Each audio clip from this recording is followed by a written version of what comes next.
Bom dia a todos, a todas, que o Senhor nos conduza em mais esta manhã, em mais este momento de estudo que teremos. Que Deus seja glorificado em todo o tempo, meus amados.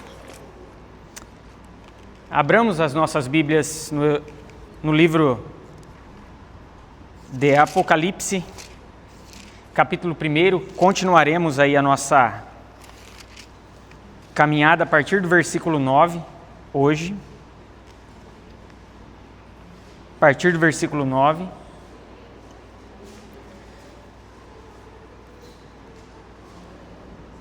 Até o versículo de número 20. Não vou usar poltrona hoje, eu me senti um pouco preso, viu, meus irmãos? Sentado o tempo inteiro ali, 1 hora sentado foi difícil, viu? Quem tem hiperatividade aí é complicado, né? Ficar sentado 1 hora não é fácil, não. Se bem que aqui eu tenho que ficar um pouco paradinho também, mas vamos lá. Eu fico mais à vontade de pé, tá, meus irmãos?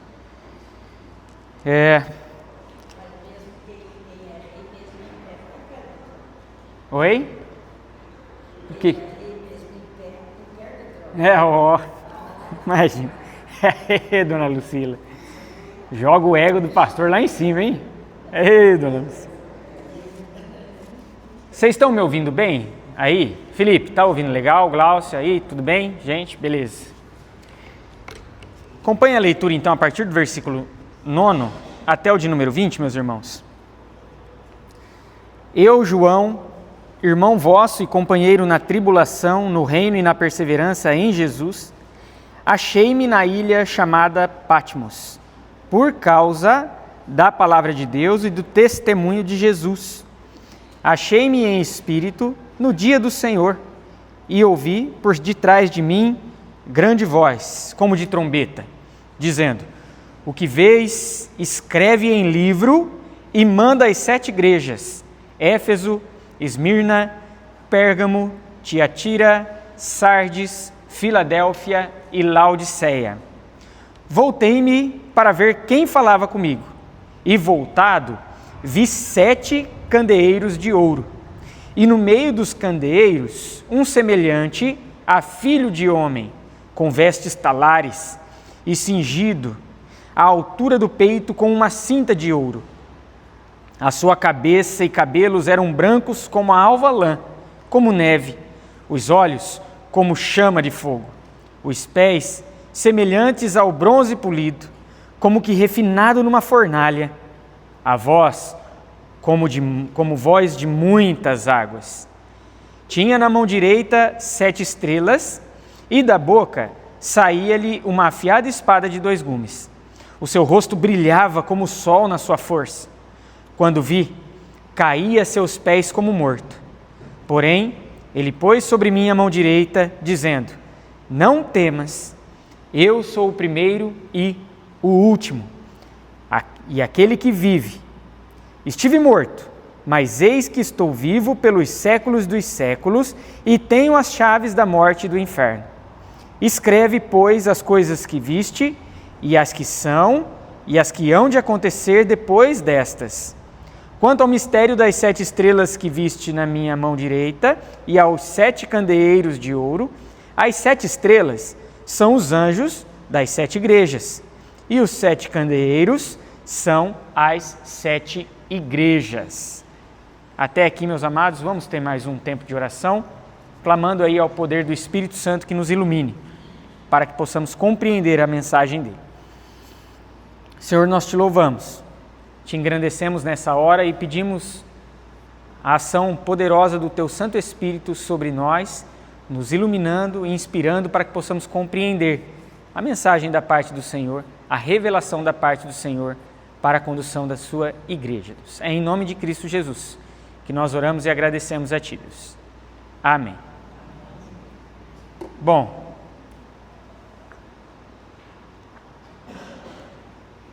já vimos no domingo passado, meus irmãos, que não precisamos, aliás, nos 3 domingos até aqui que tivemos de conversas a respeito de Apocalipse, que não devemos temer ler este livro, pegar Apocalipse, folheá-lo, por mais que as os símbolos, as metáforas, os números, por vezes nos sejam estranhos, a mensagem por trás disso, ela é maravilhosa. E nós somos chamados a nos debruçar porque bem-aventurado por 7 vezes são aqueles que guardam estas palavras. E como eu disse no último domingo, precisamos compreender para guardar. Não há como guardar o que não se compreende. Tá bom, meus irmãos? Ali do primeiro versículo ao versículo 3º, foi ali um breve, o título, mais ali uma identificação do autor e dos destinatários. A partir do versículo 4º até o versículo 8º, diversas atribuições do poder daquele que é a verdadeira revelação em Apocalipse. Deus, na figura do Pai, dos 7 Espíritos e de Jesus Cristo, Deus Pai, Filho e Espírito Santo. Agora nós adentraremos em uma unidade de texto que vai aí do versículo 9 até o versículo de número 20, em que Cristo é altamente exaltado e nós veremos que as atribuições que são dadas a Cristo Jesus são atribuições que já foram dadas ao Pai, mostrando novamente essa unidade indivisível que é a Trindade.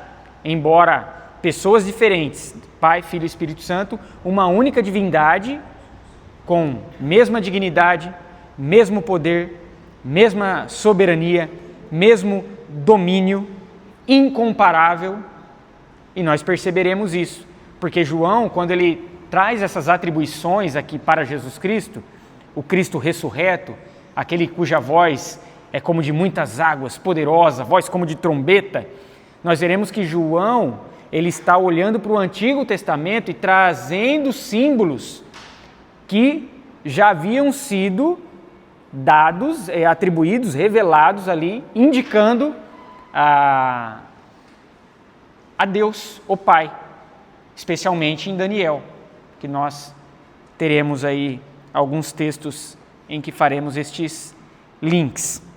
Bom, vamos lá, por partes aí. À medida que vocês tiverem questões, meus irmãos, podem perguntar. Então vamos lá para o versículo 9. Eu, João, então nós temos aqui João trazendo essa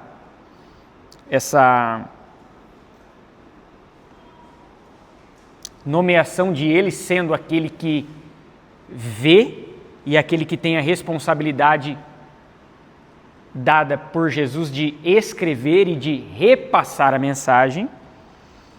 E olha só, João, como nós já vimos, ele tem aqui o caráter de profeta. Ele recebe uma profecia, ele repassa essa profecia, então tem um caráter de profeta. E um profeta sofredor. Olha só, ele diz que ele é irmão daqueles que estão ali nas comunidades. Irmão vosso. E companheiro em três aspectos que João se faz companheiro das comunidades ali. E o primeiro deles qual é? Tribulação. João é um profeta sofredor, tal qual a Igreja de Cristo também é. Olha só, em tempos onde a mensagem que nós temos é uma mensagem triunfalista, uma mensagem onde o sofrimento muitas vezes não tem lugar, nós encontramos um profeta sofredor fazendo-se igual a comunidades sofredoras, basicamente por uma razão, meus irmãos. Porque o Senhor dessa igreja se fez sofredor. Se fez sofredor.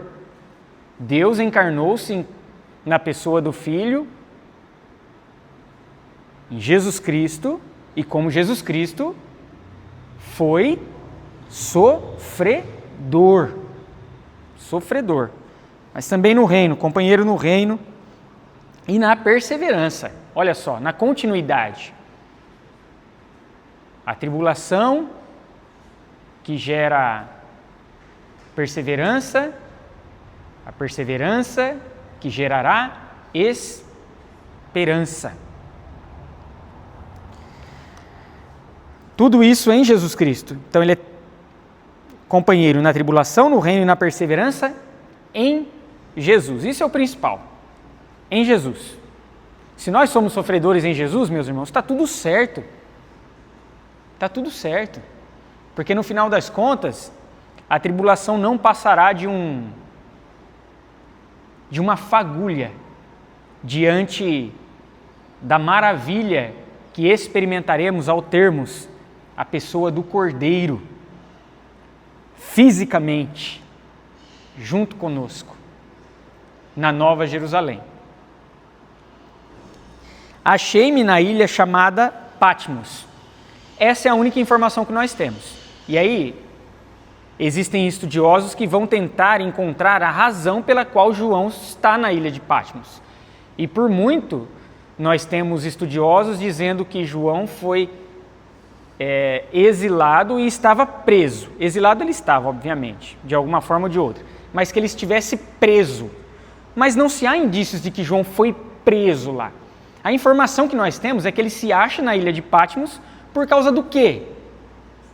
Por causa da palavra de Deus. Ele está exilado, obviamente, mas não se sabe por qual razão. A gente sabe que, em última instância, quem o levou até lá foi o próprio Deus, por causa da sua lealdade a Deus. Então, por conta e lealdade é um tema importante também aqui em Apocalipse, porque quando nós falamos ali de uma guerra travada, uma guerra cósmica travada entre Babilônia, o time do dragão, e a Nova Jerusalém como o time do Cordeiro, é importante que nós tenhamos em mente essa palavra lealdade, porque João, essa revelação por meio de João, ela vai desafiar a igreja a assumir a quem ela, para onde ela direciona a sua lealdade.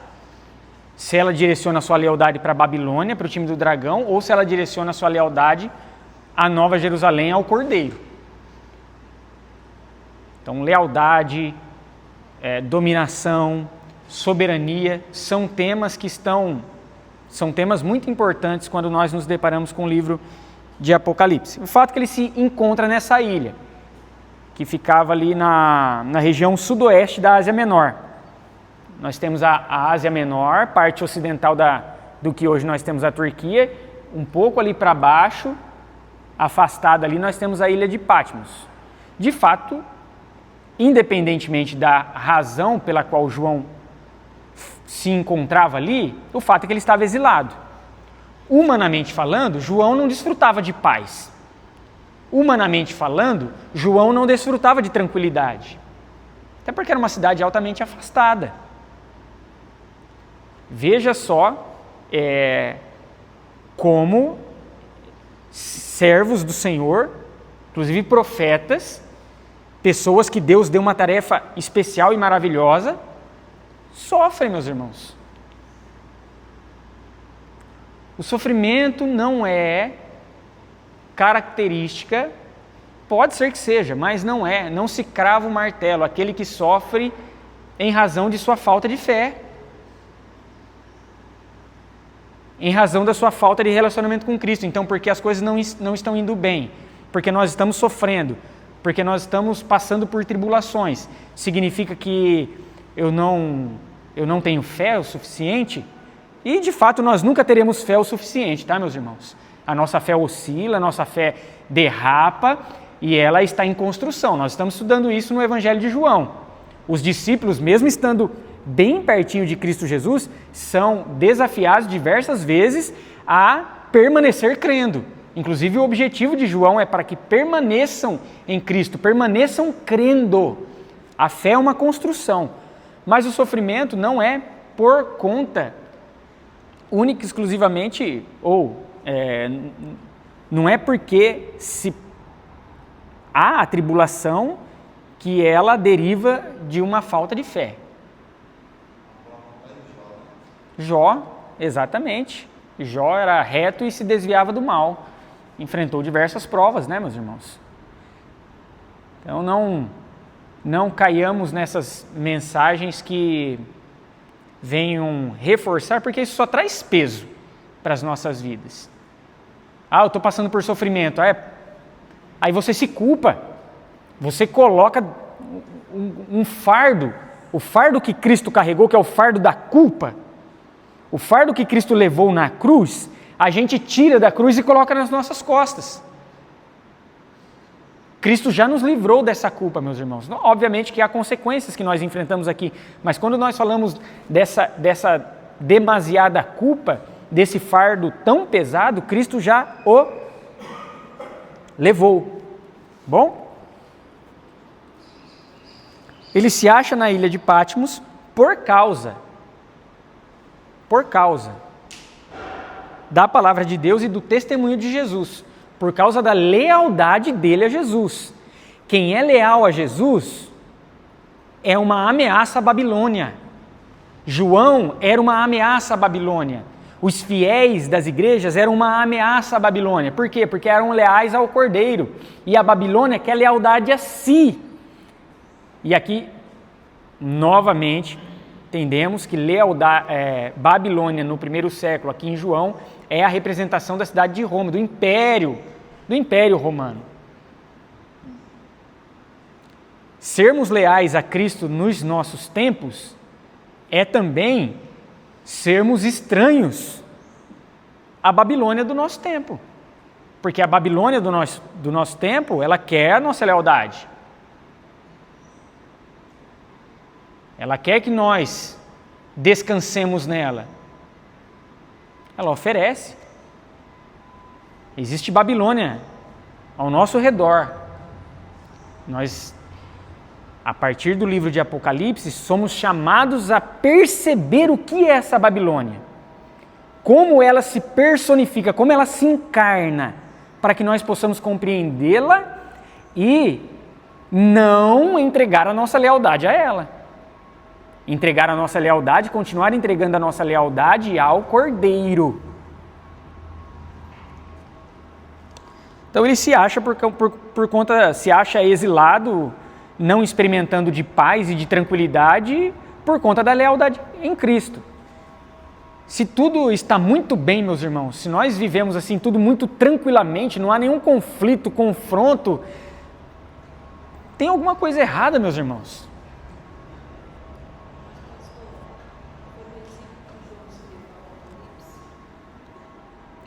Oi? Se foi no exílio que ele escreveu? Pode ser que sim, depois João vai para... É lá que ele tem a visão. É lá que ele tem a visão e provavelmente é lá que ele escreve, porque Jesus fala, o que vês, escreve.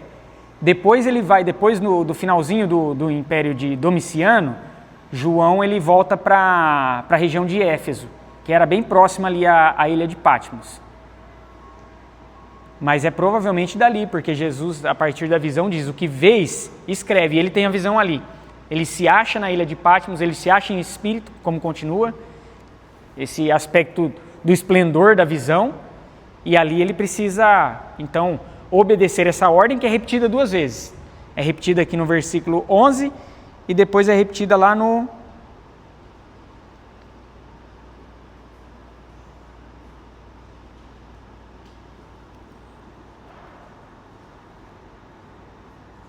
Deixa eu encontrar aqui.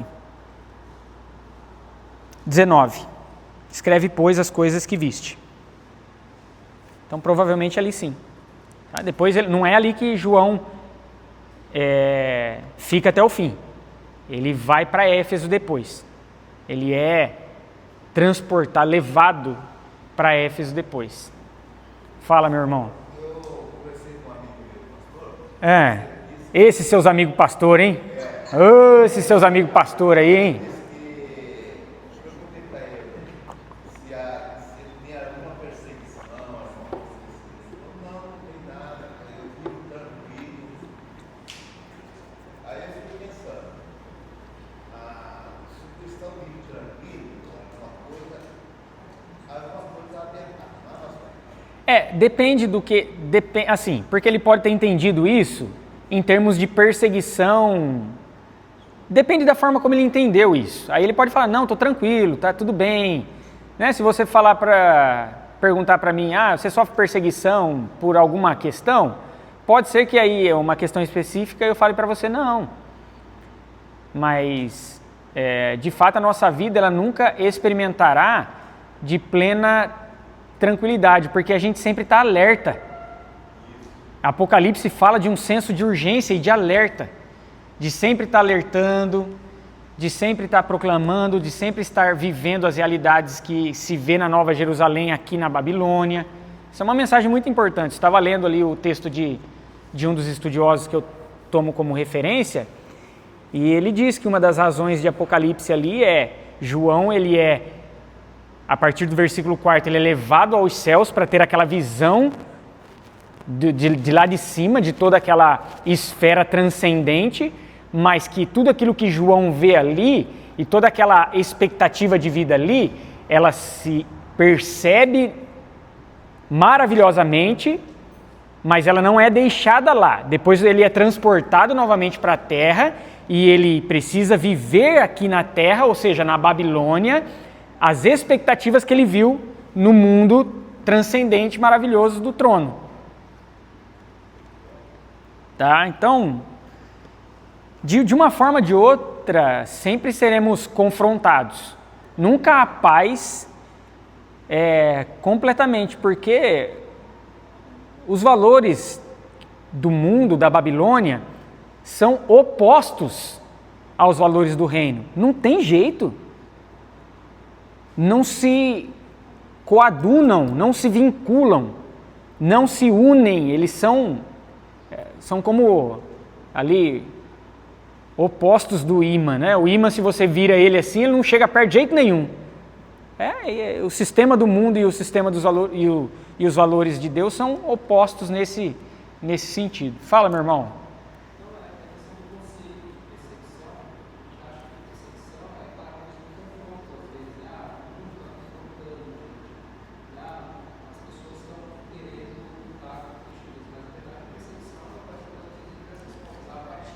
É ampla, né?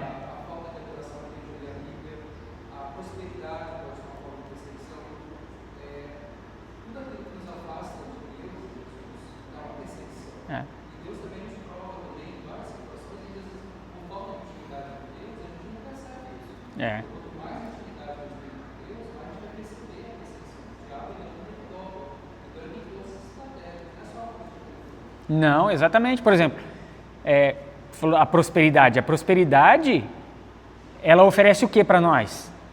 Tranquilidade, o poder. Oferece. Você ter aí recursos em demasia, você torna-se a partir disso autossuficiente. Obviamente que sem generalizar, mas a riqueza pode fazer isso com a pessoa. Aí tudo pode estar bem. Por quê? Porque ela está fundamentada naquilo. Aí tem coisa errada. Aí há perseguição nisso. Aí o irmão disse ali da apatia, de diversas formas que essa perseguição pode ser traduzida no nosso meio. É tudo aquilo que oferece para nós ser aquilo que Deus deve ser. O repouso, a paz, a tranquilidade, aquilo que nós encontramos em Deus, o contentamento, a satisfação, tudo aquilo que nós encontramos em Deus, se outra coisa nos oferece e isso nos deixa em paz, é exatamente o que a Babilônia quer. Por isso que a Babilônia, ela quer ser igual ao Cordeiro, ela quer ser igual a Deus. É o 6 que quer ser o 7.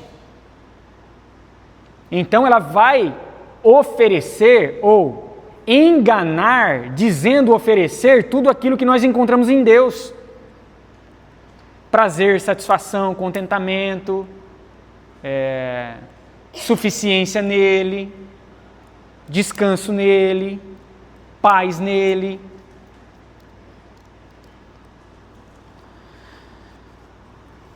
Achei-me em espírito no dia do Senhor.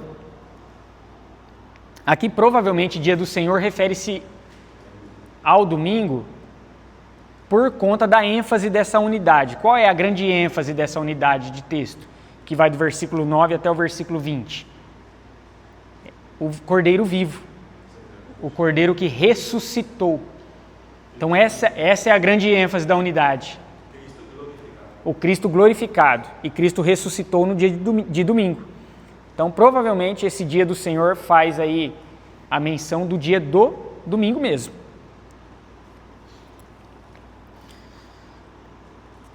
Agora, a partir daqui, João vai começar a descrever uma experiência fantástica. Fantástica no sentido de que aflora a nossa imaginação, como eu disse anteriormente. São imagens que não dá para, ou não devemos tê-la como literais, mas para entendermos o esplendor e a majestade de tudo que está envolvida nas atribuições que são dedicadas ao Filho, que são atribuições, como nós veremos, que foram dedicadas ao Pai já aqui no versículo 4 ao 8 de Apocalipse, mas também em textos do Antigo Testamento. Achei-me em espírito, o caráter de visão que João se encontra. E ouvi por detrás de mim grande voz. Essa expressão ela é repetida depois. João vai usando ali de sinônimos, né, o que nós chamamos na literatura hebraica de paralelismo sinonímico, que são repetições das mesmas expressões para trazer ênfase e força ao discurso. Então você tem aqui voz como trombeta, depois tem voz como muitas águas. São duas expressões diferentes que se referem ao estrondo que é a voz de Cristo, ao poder que tem a voz de Cristo. Então João se encontra em espírito lá nessa visão, nesse êxtase, e êxtase não significa engano, mas é por conta da esfera. E ele ouve uma voz como de trombeta, poderosa, que chacoalha, que treme tudo. Lembramos das trombetas lá tocadas por Josué, que derrubaram as muralhas de Jericó. E essa voz diz: o que vês, escreve. Uma ordem, imperativo. O que vês, escreve. Toma nota. E direciona. Manda às 7 igrejas. E aqui nós temos ali o número 7, que indica plenitude. Com isso, essa revelação é exclusiva dessas 7 igrejas? Não, porque o 7 traz essa noção de plenitude. Então, 7 igrejas da Ásia já se entende por todas as igrejas ali do primeiro século, mas também as igrejas que viriam a se formatar como igreja, portanto nós. Então essa mensagem é para nós. Jesus diz para João: o que vês, escreve e manda às 7 igrejas. E está chegando a nós essa revelação. Graças a Deus e pelo seu cuidado. Essa revelação chega a nós, meus irmãos. Palavra dele, preservada por Deus, chega a nós como expressão do cuidado dele para a sua igreja.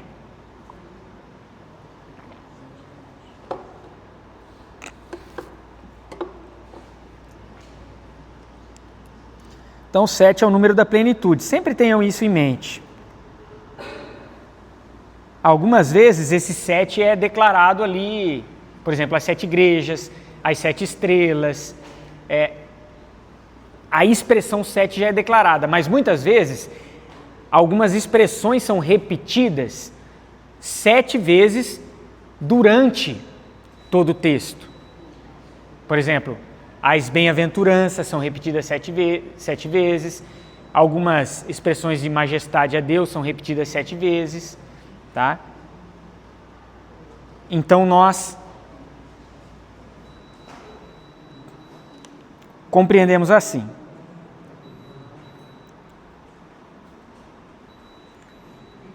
Vamos esperar a nossa irmã ser cuidada ali, meus irmãos. Não está passando muito bem? Deem um auxílio lá, viu, meus irmãos?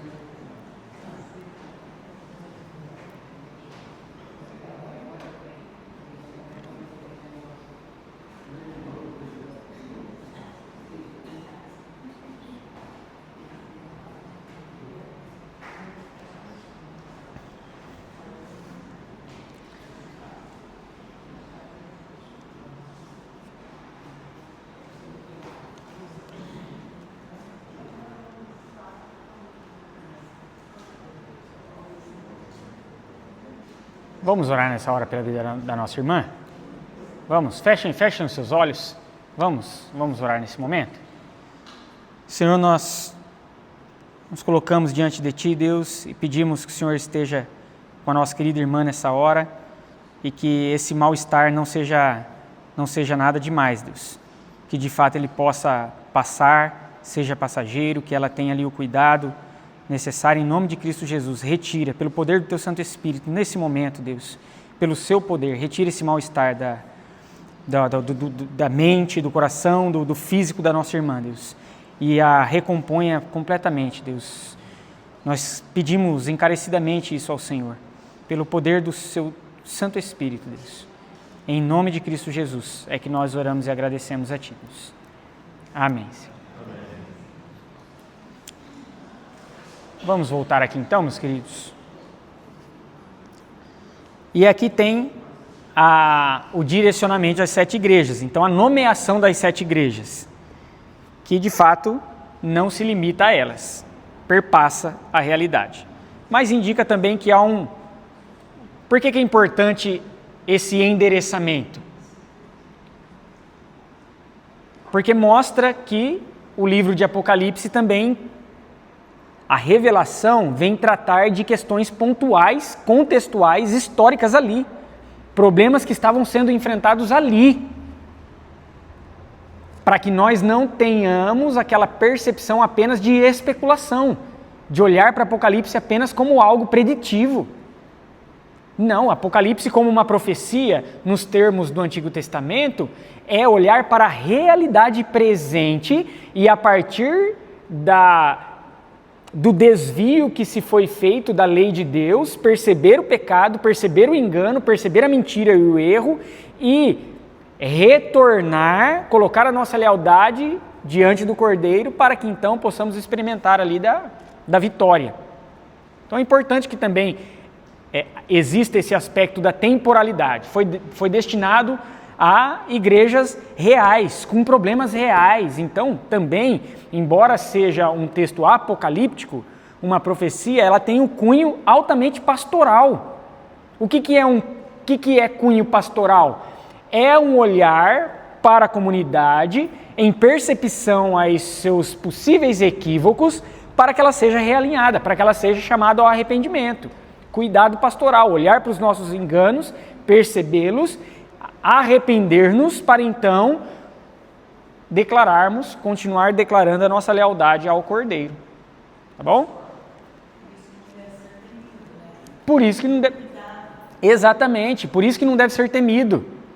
Porque está tratando de coisas que nós veremos quando falar ali a respeito das especificações de cada igreja, de como muitos daqueles problemas nós enfrentamos hoje. Por isso que não deve ser temido. Porque como que nós perceberemos a ação da Babilônia se nós deixamos de perceber a ação dela aqui em Apocalipse, que é uma das formas de nós compreendermos o nosso contexto, percebendo de que forma ele foi revelado ali no primeiro século. Aí nós o interpretamos a partir da nossa realidade também. E muitas coisas são as mesmas. Por isso que, sim, dentro da igreja há espírito de Babilônia. E nós veremos aqui que Jesus está entre as igrejas, que é algo que nos dá alegria, mas também alerta. Mas nós chegaremos lá. Voltei-me, versículo 12, voltei-me para ver quem falava comigo. E voltado vi 7 candeeiros de ouro. E ali nós temos a revelação desse mistério, que inclusive as palavras do próprio Cristo quanto a este mistério, lá no versículo 20, quanto a este mistério, explico, as 7 estrelas são os 7 anjos das 7 igrejas, e os 7 candeeiros são as 7 igrejas. Vi 7 candeeiros, e no meio dos candeeiros, um semelhante a Filho do Homem, Jesus Cristo. Aonde ele está, meus irmãos? No meio dos candeeiros. Quem são os candeeiros? As igrejas. Olha como já a primeira atribuição que foi dada ali ao Pai, que nós vimos naquela declaração de autoexistência de Deus, no versículo 4, que diz, aquele que é, que era e que há de vir, em que nós vimos que essa é uma declaração de autoexistência vinculada lá a Êxodo, capítulo 3, versículo 14, isso, ou 13, 4, eu acho que é 13, 4. 3,14, isso, 3,14. Mas que não era apenas uma declaração de autoexistência, mas era uma declaração de um Deus ativo, de um Deus que está com a humanidade. Não é de um Deus a quem, mas é de um Deus presente. Veja que Cristo é essa expressão do Deus presente também. Aquele que está no meio dos candeeiros, no meio das igrejas. E por isso que Cristo sabe tudo o que acontece, por isso que Cristo revelará a João tudo o que está acontecendo nas igrejas. Por isso que muitas das nossas orações têm de ser: Deus, revela o pecado da sua igreja. Nosso, enquanto comunidade, muitas vezes nós pedimos perdão a Deus apenas por nossas questões individuais. Não tem nada de errado, isso deve ser feito. Mas também lembramos, por exemplo, de Daniel. Lembra da oração de Daniel? Ele olha para os pecados dos seus pais, do seu povo. Nós também, enquanto igreja, oramos pelo pecado da nossa comunidade, enquanto comunidade. As nossas falhas, não apenas individuais e pontuais, mas enquanto comunidade, como nós estamos falhando como comunidade.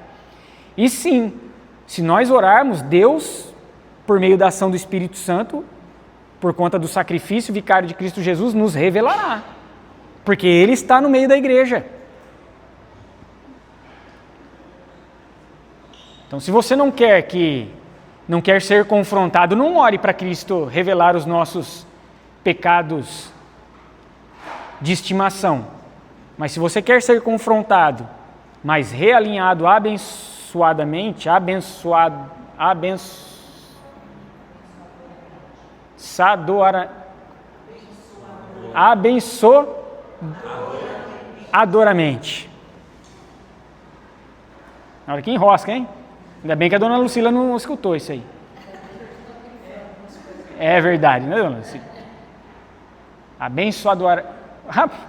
Tem hora que enrosca, né, gente? Vamos deixar para lá, né? De maneira abençoadora. Olha só, a gente encontra. Estava brincando com alguns irmãos esses dias, né? Quando às vezes o pastor esquece o nome de alguém, o pastor fala irmão, irmã. Ô meu irmão, ô minha irmã. São formas que a gente encontra ali para não ficar constrangido, né? Mas se o pastor está te chamando de irmão, irmão, não é porque ele esqueceu o nome necessariamente, tá?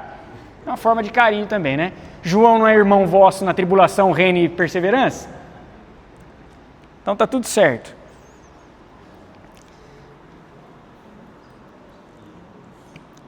No meio dos candeeiros, um semelhante a filho do homem. Aqui, pode falar, meu irmão.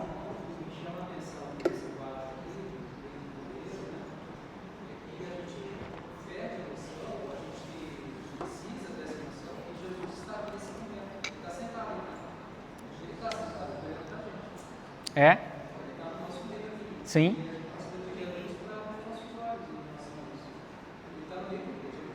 Tá? Ele está tanto aqui entre nós, como ele está em nós pela ação do Espírito Santo. Está. E é por isso que a igreja vive, meus irmãos. E é por isso que a igreja tem razão de existir, por conta da presença do Cristo sobre ela e nela. Senão não haveria razão de estarmos aqui. Se não há aqui a presença do Espírito Santo, a gente está perdendo o nosso tempo. Tá?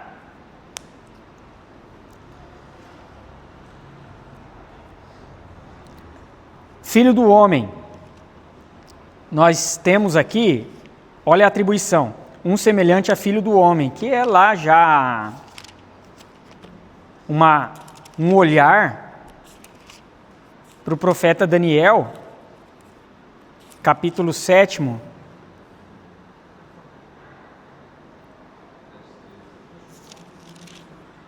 versículo 13. Eu estava olhando nas minhas visões da noite, eis que vinha com as nuvens do céu um como filho do homem, e dirigiu-se ao ancião de dias. Aqui, ancião de dias, está se referindo ao Pai, ao Deus Todo-Poderoso. E por que ancião de dias? É um símbolo, é uma metáfora a quê? A uma expressão de eternidade. É aquele que vive antes de todas as coisas. Então perceba essa expressão e como ela será atribuída a Cristo, com símbolos ali, embora não sendo a mesma expressão, mas um mesmo símbolo. Olha lá. Nós temos qual? Daniel 10? 10, 5.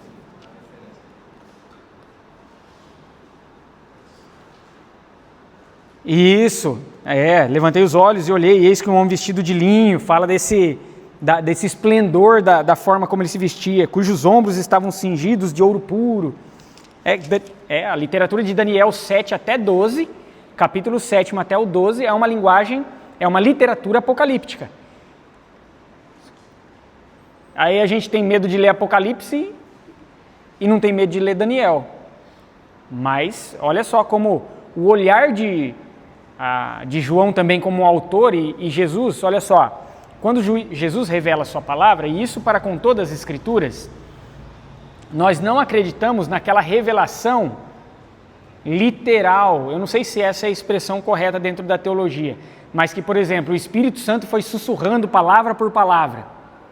Não, o Espírito Santo inspira autores dentro da sua particularidade, dentro da sua expressão, dentro da sua arte, dentro da sua forma de entendimento de literatura, a escrever, a revelar. Por isso que nós temos diversas literaturas. Nós temos narrativas, nós temos textos prescritivos, nós temos poesia, nós temos parábolas. São diversas expressões literárias. Então Deus se vale dessa particularidade do ser humano, que inclusive essa particularidade do ser humano, o ser humano a tem porque ele é feito à imagem de um Deus criador e altamente artista. Pode falar, minha irmã.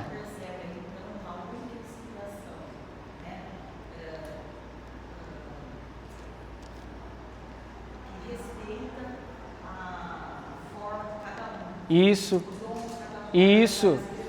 utiliza.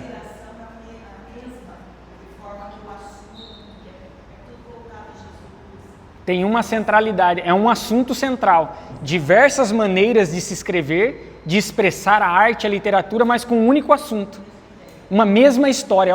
Olha como a Bíblia é fantástica, gente. Uma diversidade de literaturas, de pessoas em épocas que variam assim de milênios, e tudo isso ser coerente, coeso e caminhar para o desfecho e apresentação de uma única grande história. Olha o poder desse livro que nós temos diante de nós. Isaías 1:18. O que fala aí Isaías 1:18? Pode ler. Então sim, vinde e arrazoemos, diz Yahvé, ainda que nossos pecados sejam como escarlate, eles nos tornarão alvos como a neve. Isso. Ainda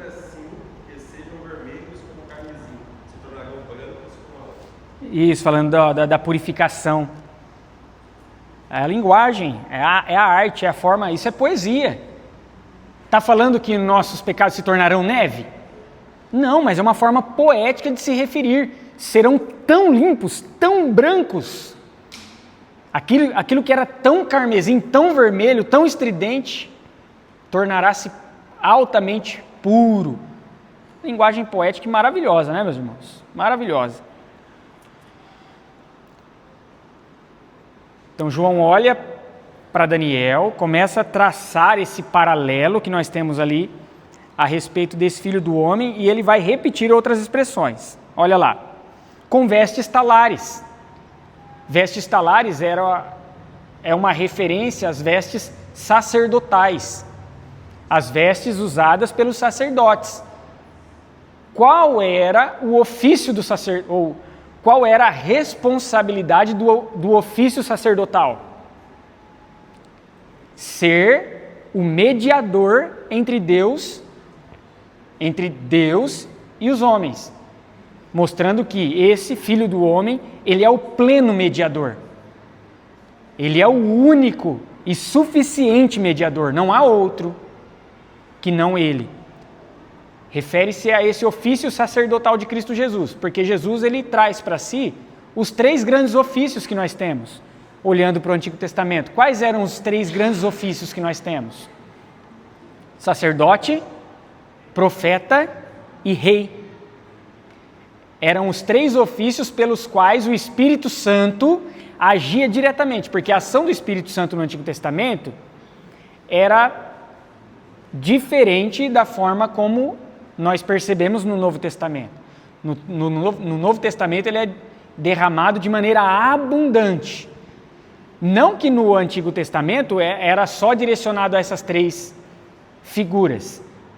Porque nós temos alguns salmistas, por exemplo, que não tinham nenhum desses ofícios, mas que certamente foram inspirados pelo Espírito Santo do Senhor, tomados pelo Espírito Santo do Senhor para escrever os salmos, por exemplo.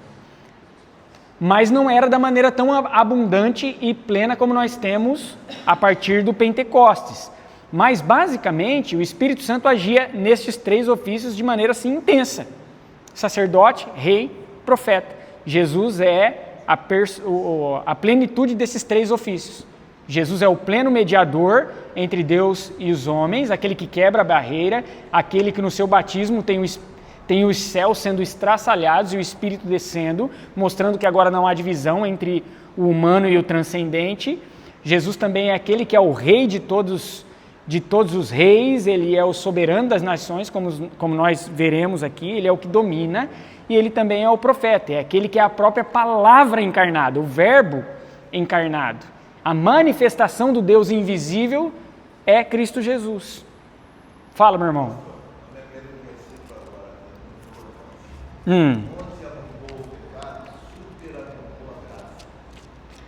Exatamente.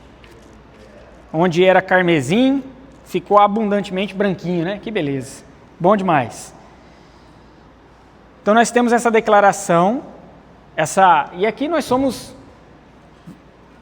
imaginar uma figura com voz muito poderosa, com vestes talares, brilhantes, esplêndidas. E aqui fala da altura do peito com uma cinta de ouro, aqui pode continuar fazendo referência ao sacerdote, mas também pode fazer referência ao ofício do rei, esse poder que há no rei. Olha lá, lembra do ancião de dias lá de Daniel 7,13? A sua cabeça e cabelos eram brancos como a alva lã, como neve, não é essa parte não. Como neve, os olhos como chamas de fogo. Essa aqui é referência a outro texto de Daniel. Ali você tem Daniel 10:6, por exemplo. Daniel 10:6. O que foi? É uma alusão à sabedoria, dos olhos à justiça. Sim, o olhar, sim. A justiça, e tem algo bem legal nessa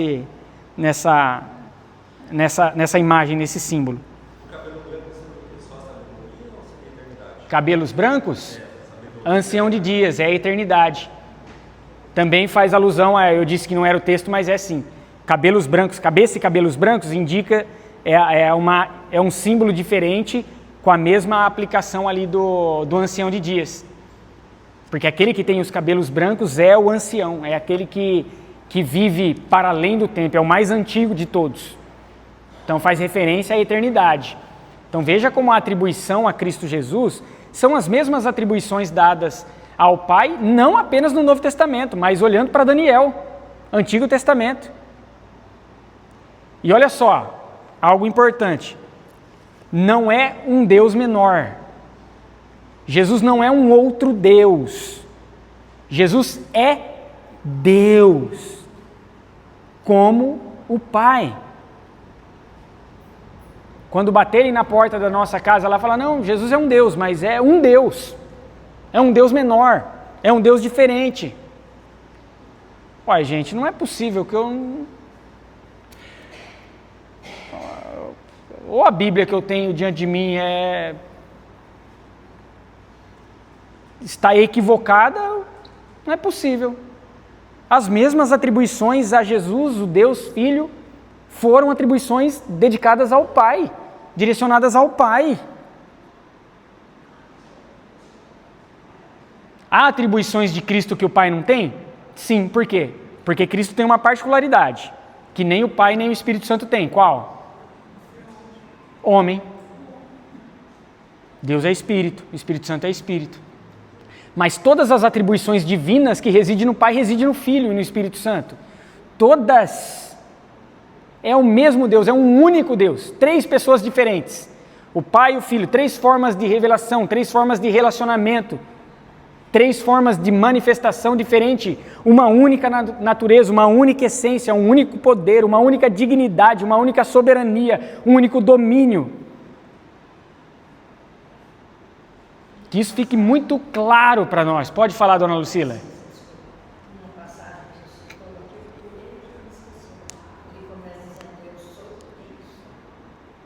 Eu sou o que sou. Êxodo 3, Êxodo 3,14, que Jesus repete assim, de maneira exagerada em João, por exemplo, no Evangelho de João. Então veja como essas expressões vão sendo repetidas. E nós temos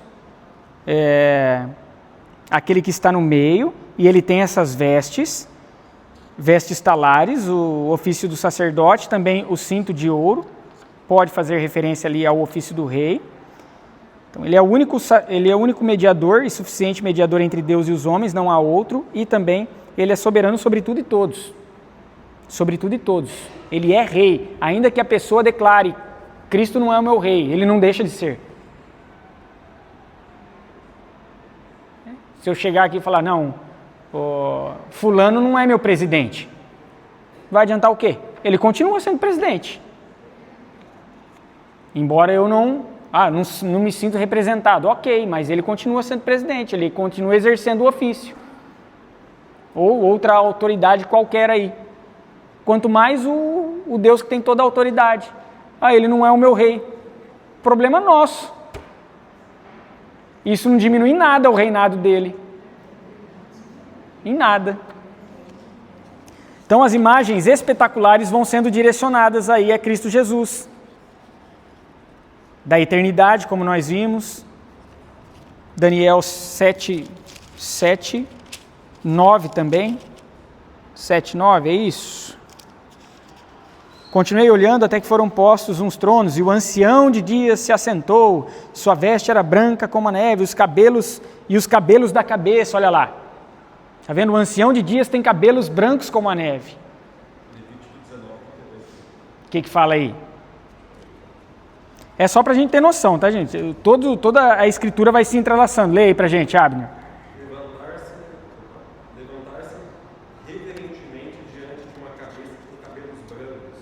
Honrarás o ancião e tratarás sempre com elevado respeito todas as pessoas idosas. Temerá o Senhor teu Deus. Eu sou Deus. Isso. Mas aí está falando da pessoa idosa mesmo. Está falando do homem, não está fazendo referência a Deus. Aí, se eu não me engano, é a instituição da lei, ali está falando para respeito aos mais velhos mesmo. O de cabeça branca. Não, aí não. Aí é uma prescrição, não é uma leitura apocalíptica. Por isso que é importante por isso que é importante que a gente entenda olha como a literatura é importante, a gente compreender a literatura. Mesmas expressões que significam coisas completamente diferentes. Ali está falando do respeito ao idoso, mas aqui está falando da eternidade. Tá? Então, nesse sentido, mas foi importante que a gente esclarece isso. E isso acontece na Bíblia diversas vezes. Às vezes corpo significa uma coisa, às vezes outra coisa. Às vezes a fé, por exemplo, a fé pelo olhar de Paulo é uma, o olhar de Tiago sobre a fé, ele traz uma outra perspectiva, mesma expressão.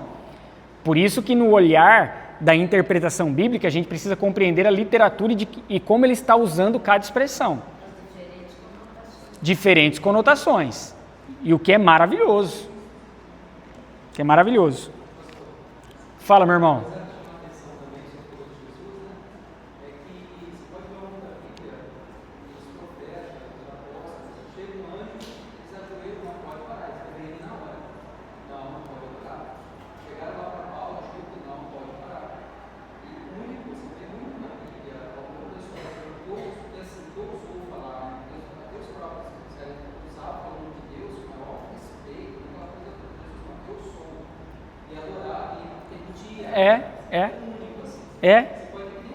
Não, exatamente. E quem é o único que pode ser adorado? Deus é o único que pode ser adorado. E Jesus, lembra do texto aí da mulher pecadora, derramando perfume, se ajoelhando diante dele, exalando, tanto em perfume quanto em adoração, aquela expressão de entrega. E Jesus, deixai-a fazer. Aonde quer que chegue o relato sobre mim, saberão o que ela fez.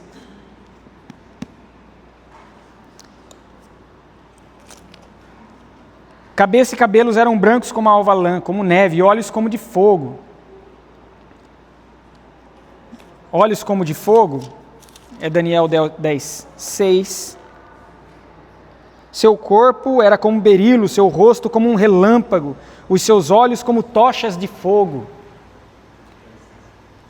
E aqui faz referência a essa... Quem traz esse olhar é o Scott McKnight, no livro... naquele livrinho amarelo que eu trouxe, Apocalipse para discípulos dissidentes, a revelação para discípulos dissidentes, que ele fala que essa expressão de tochas como fogo, né, os olhos como tochas de fogo, é uma expressão de purificação, que aquele que virá, ele vai purificar toda a sua criação. E é de fato o que Cristo faz, porque ele retira o domínio do príncipe da potestade do ar, que dominava até então. Ele acaba com o reinado daquele, com o império das trevas. Ele destrói. Ele é aquele que vem purificar, é aquele que vem livrar-nos do grande mal que nos assola. Que não é carne ou sangue, é o nosso próprio pecado. Ele vem expurgar todo o mal da criação. Os pés como bronze e a voz como muitas águas, também alusão aqui a Daniel 10, 6. Força, e aí o reforço da voz dele, como trombeta, é poderosa. Uma observação. Da força sim, né? Que é da força, da firmeza, né? Em seus passos. E também tem a questão da pureza, né? Faz até uma alusão quando ele teve seus pés lavados, com mirra e tal. Então coloca essa pureza também no olhar. Por mais que ele é firme, mas tem a pureza em seus passos. Sim, uma coisa não exclui a outra, porque ele é justiça, né? A justiça, ela vai, o fogo ele tanto purifica o metal precioso quanto destrói as impurezas que estão vinculadas ao metal.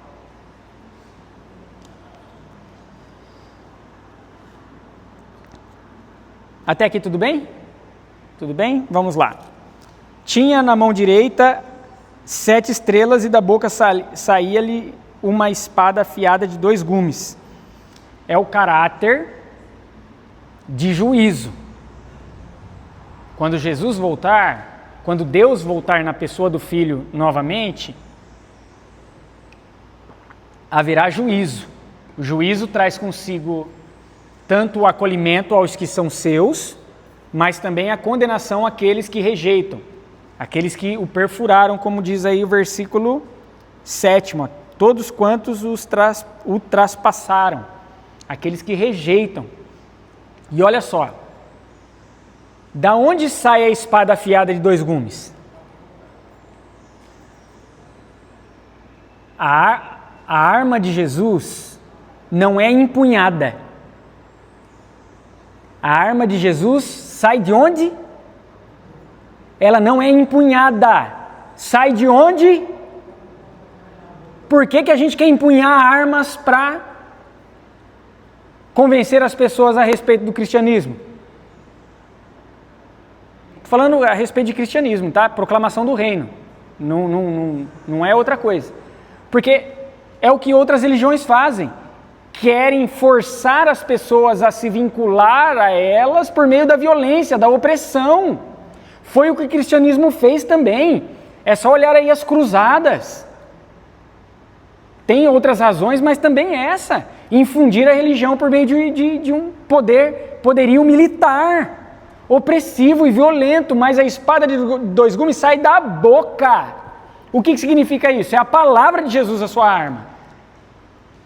Porque há uma diferença, os caminhos da Babilônia são diferentes dos caminhos do Cordeiro. Os caminhos da Babilônia pega espada. A Babilônia empunha espadas, desembainha espadas e sai cortando, e sai oprimindo, e sai violentando. O caminho do Cordeiro não, é pela palavra, e se preciso for, ele vai sofrer o ferimento da espada empunhada, e não ferir. Por isso, Pedro é repreendido quando empunha a sua espada contra lá o oficial do sumo sacerdote. Quem pela espada vive, pela espada morrerá. Ou seja, o cordeiro é aquele que vence se colocando à disposição de sofrer e morrer, não de impor morte. É diferente, gente. É diferente. Está aqui uma forma de nós identificarmos Babilônia e se nós estamos com o espírito babilônico. Se nós queremos que o cristianismo seja disseminado por força.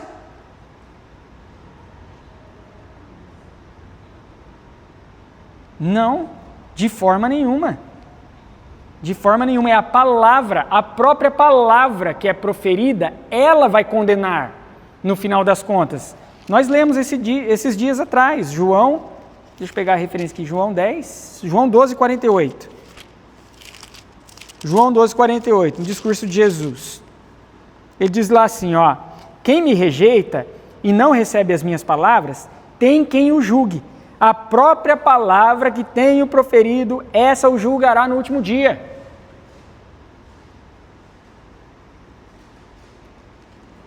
Hebreus capítulo 4,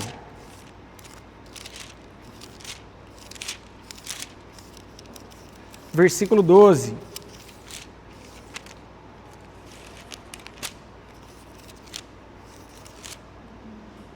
Porque a palavra de Deus é viva e eficaz e mais cortante do que qualquer espada de 2 gumes e penetra até o ponto de dividir alma e espírito, juntas e medulas. É apta para discernir os pensamentos e os propósitos do coração. A palavra é apta para discernir as intenções. A palavra, o verbo encarnado, não nós, na nossa limitação e na nossa parcialidade nos julgamentos. Por isso que a ira cabe a quem? A Deus, não a nós. A vingança, melhor dizendo. A vingança cabe a Ele, não a nós. Porque nós somos parciais. E isso é natural. É natural. Nós somos. Por isso que nós não julgamos da forma como Deus julga. Não temos capacidade. E glória a Deus por isso. Glória a Deus por isso. A palavra é afiada. Então, ainda que ela não seja uma arma militar no sentido da opressão e do violentar, ela é destrutiva e final. O ferimento pela palavra de Cristo, no final das contas, é muito pior do que o ferimento de qualquer arma que nós possamos enfrentar diante de nós. É por isso que, se for preciso morrer, nós morremos, porque nenhuma arma é tão letal, morrermos em lealdade a Cristo Jesus, do que sem Ele, porque a arma dele é muito mais letal do que qualquer arma que nós tenhamos. Qualquer bomba atômica, qualquer arma de destruição que possa existir. E aí eu ouvi e vi essa semana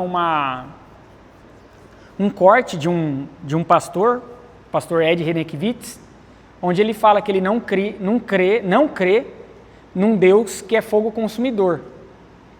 Porque basicamente naquele corte, e eu não estou falando aqui, me entendam, eu não estou falando da pessoa do Ed Renekiewicz, estou falando do que ele falou, das ideias dele, das concepções, dos pensamentos e da ideologia que ele defende. Basicamente ele diz não acreditar no inferno porque um Deus não seria capaz de pegar os seus filhinhos e jogar numa fornalha porque ele tomou um Danone quando não podia tomar. E aí ele usa essa ilustração assim, de maneira completamente descabida. Uma vez que Deus não jogará os seus filhos na fornalha, porque os filhos dele, ele usa a palavra filhos no sentido universalizado, de que todos são filhos. E não são todos filhos, meus irmãos.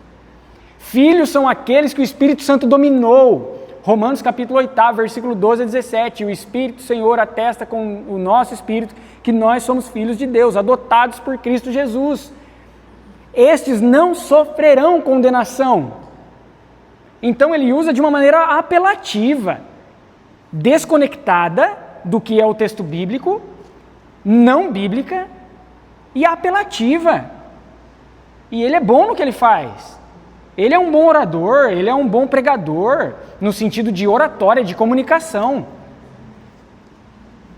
O problema é quando nós colocamos a nossa experiência e a nossa percepção acima da revelação. A nossa experiência e percepção é boa? Claro que é. Ela é válida? Obviamente. Mas quando ela se choca com as Escrituras, não é a nossa experiência que vai ser proeminente. É a revelação. Ainda que nós não gostemos disso. Ainda que nós não aceitemos, porque entender nós entendemos. Nós entendemos muito bem o que está aqui. O que acontece é que muitas vezes a gente não aceita isso. Então sim, meus irmãos, haverá condenação, obviamente, é o que diz aqui o versículo 7º, é o que diz da volta de Cristo Jesus. Ele ajuntará os seus, mas os que o rejeitaram serão punidos pela própria palavra que ele proferiu, e aqui não haverá mais tempo de arrependimento. É espada afiada de 2 gumes, a que perscruta no profundo da alma e conhece os corações, porque ele está no meio da sua igreja, não apenas, ele sabe de todas as coisas. E o seu rosto brilha como o sol. Aponta para o Cristo transfigurado, ali de Mateus capítulo 7, diante dos profetas do Antigo Testamento, Elias, Moisés, e dos discípulos mais próximos, João, Tiago e Pedro, onde ali a voz do céu fala, diz, este é o meu filho amado, a ele todo louvor.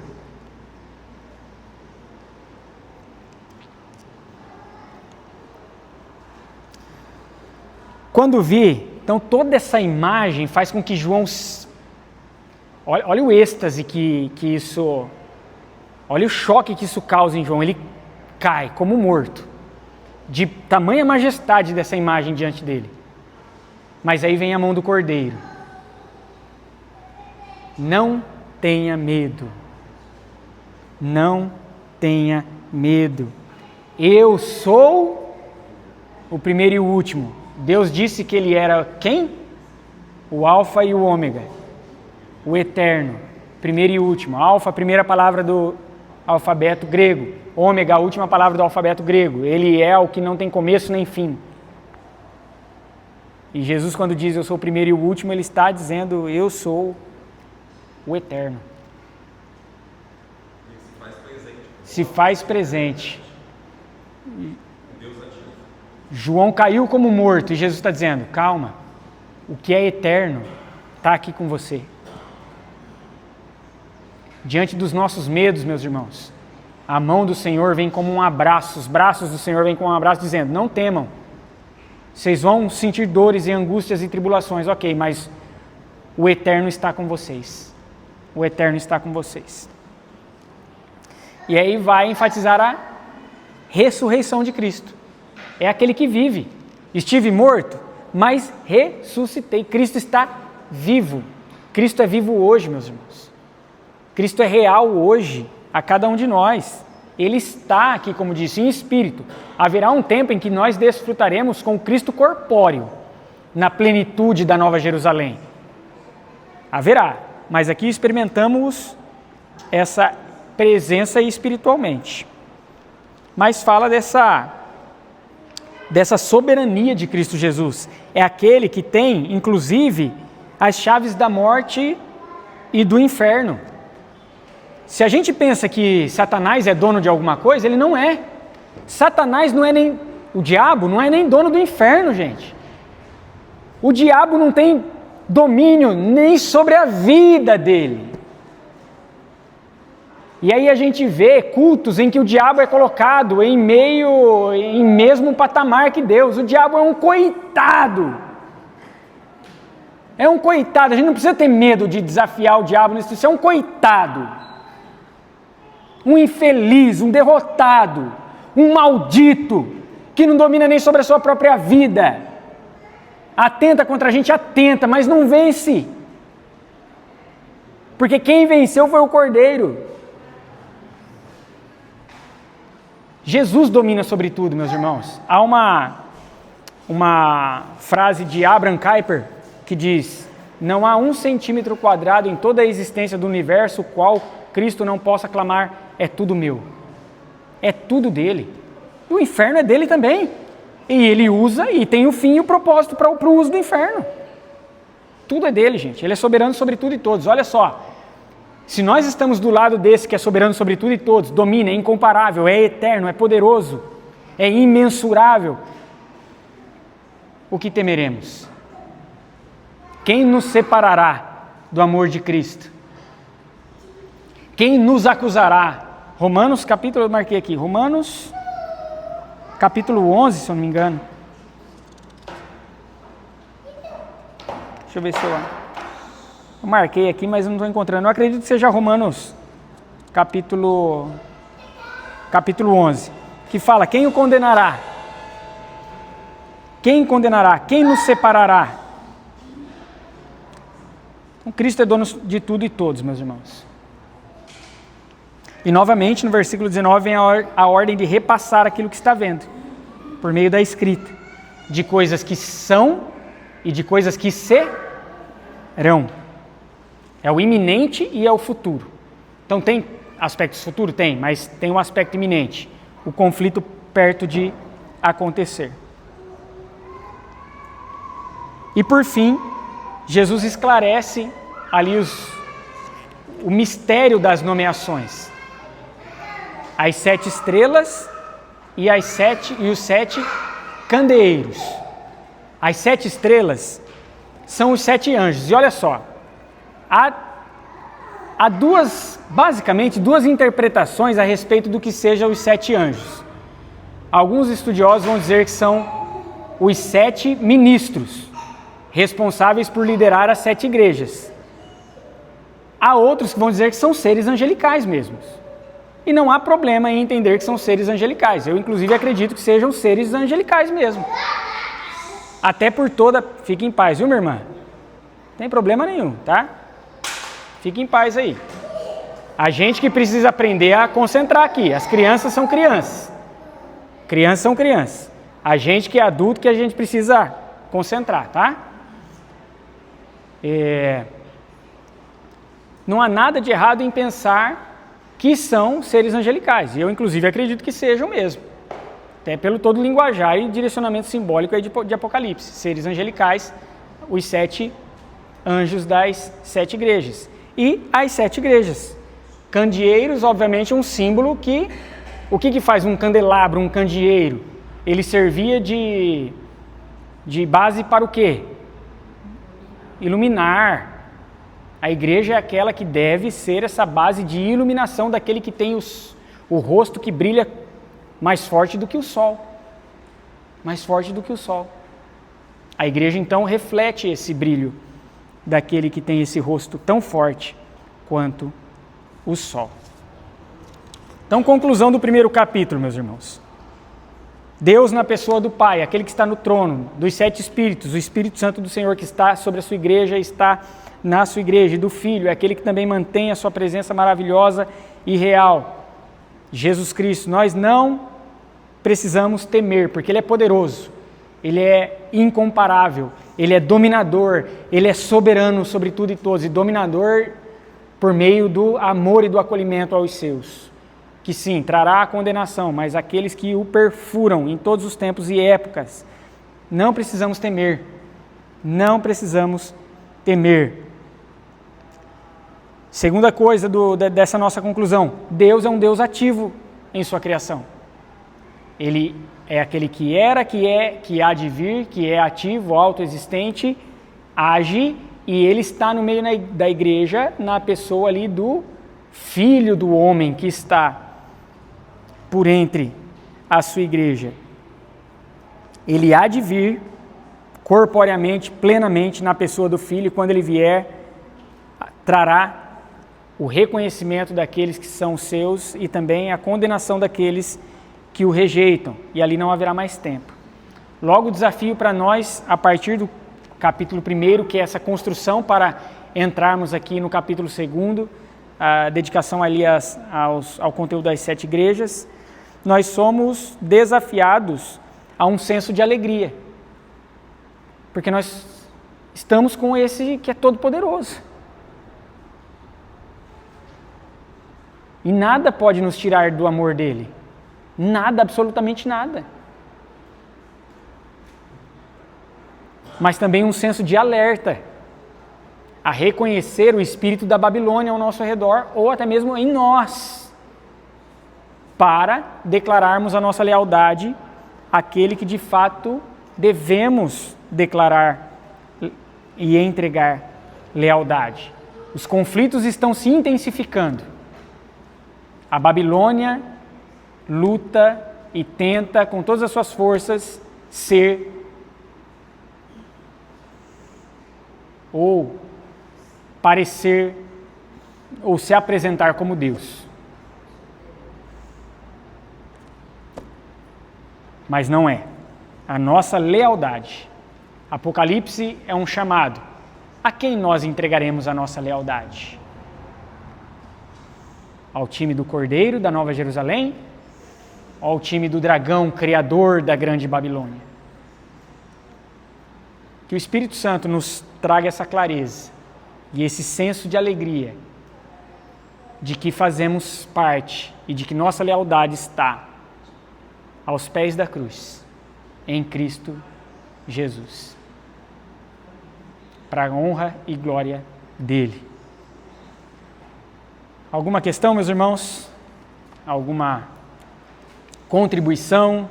Deixa eu desligar aqui a gravação e a gente vai finalizar.